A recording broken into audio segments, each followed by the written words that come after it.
So we are moving on into our next round, round number 5. We're playing against Taco Salad, who I found out afterwards used to be an Ezuri writer. His name is Corey Baumeister. He's definitely good. So let's see how it went. That hand is a cape because we see allures, and it's either hammer or a heavy removal deck, as I've said many times. And our hand is good against both of those decks.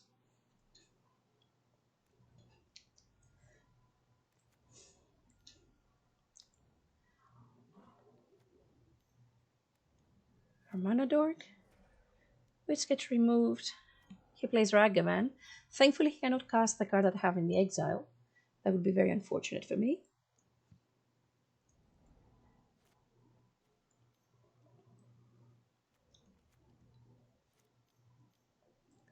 At this point, I played Llanowar Elf instead of Devoted Druid because I wanted to be sure that Ragavan wouldn't connect. I want Ragavan to die because it can ride them to victory. So if I need to block it, I will block it. And because elves play many creatures, it's so easy for us to block Ragavan.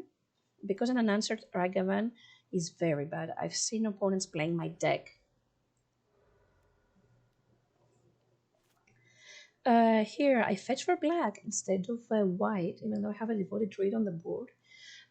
Because I don't believe that the combo will get me out of this matchup. I believe that I actually need Grist more than comboing them off, because I need too many pieces for that.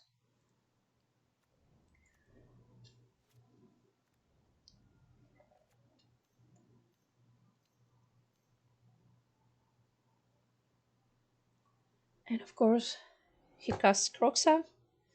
We're getting rid of our Chord of Calling, which is useless right now, because we want to get more creatures on the battlefield.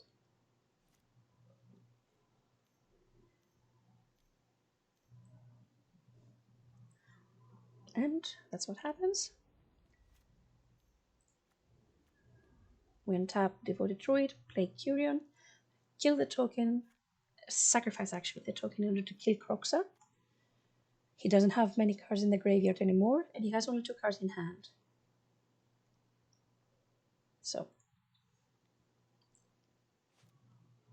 we are slowly turning the game around.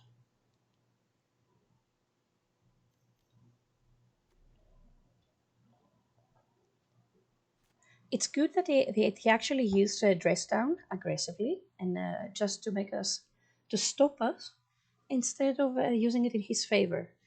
Grist can still plus, can still deal damage by attacking, and so on.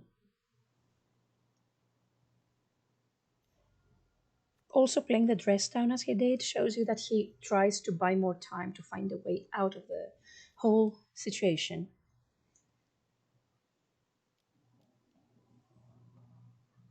And again, they're trying to stop us.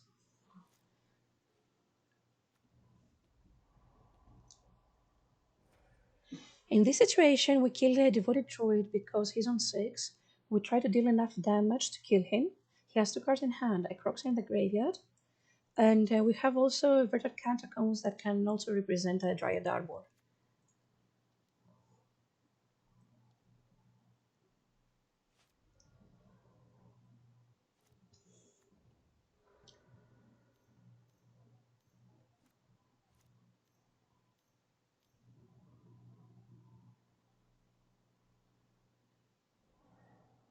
He casts Kroxa, he has 2 cards in hand. And even if he has 1 removal, he plays a land, so no, he only has 1 card in hand. So at the end of this turn, I'm going to fetch the Dryad Arbor. Even if he has 1 removal, he's dead. Because he can only block 1 creature, kill another one, and 2 creatures will be unblocked and actually kill him. And that's what we do.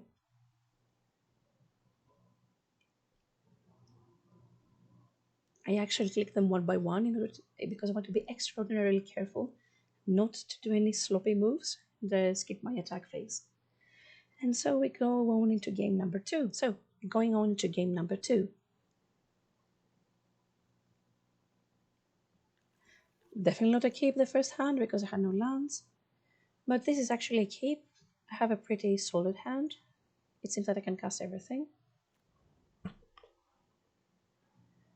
That made me very happy. The rest in peace is actually very good against Grixis Death Shadow because they can Kroxa gets exiled and Dragon Race Channeler also cannot grow bigger. And that's actually the reason I cast it on turn 2.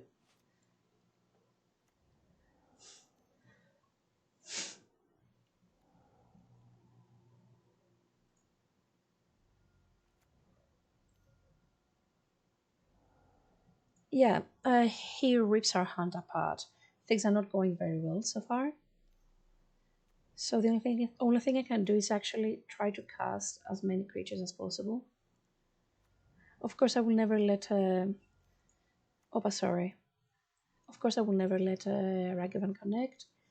But at this point, he has a 6/6 Death Shadow and a Dragon Race Channeler.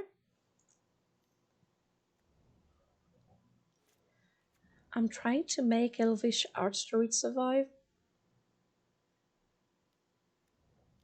but he has too many Death Shadows and he had a pretty fast hand.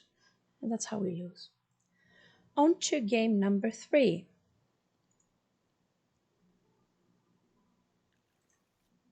This is a solid hand. We have 3 lands. We have our Collected Company. We have Land of Elves. We have a Devoted Druid. So it's definitely a keep.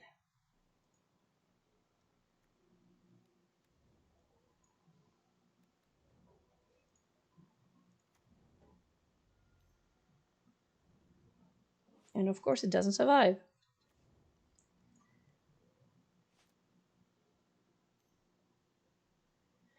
That was actually a very important part, moment, when he actually thought seized the Collected Company away because I was left with just mana dorks and I was playing off the top of my deck, which, unless you have real Walker, is not something that you really want to do with elves.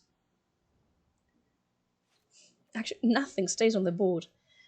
Grist gives me a little bit of hope.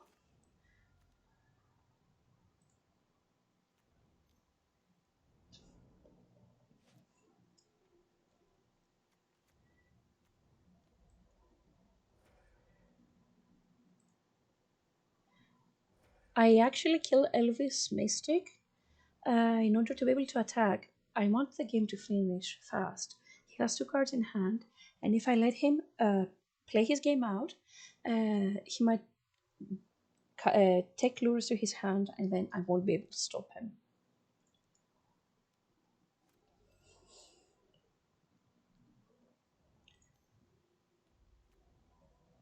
Yeah, the whole hit here was not good.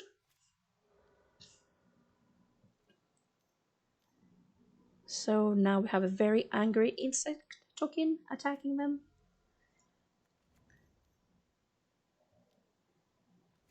Yeah. It seems like they're drawing all the good cards, even though I draw my second Grist. I cannot plus it, unfortunately, because I need to kill the Death Shadow. From the moment that they take Lurus to their hand, it starts to look a bit bad for me, because they can recast everything from their graveyard. So at this point, sorry for fast forwarding so much, there's nothing much to see. I'm actually trying to survive. If you see the opponent had 3 minutes in their clock, and what can I say, it's a big tournament, my only hope was for him to time himself out. I know that I'm beyond dead.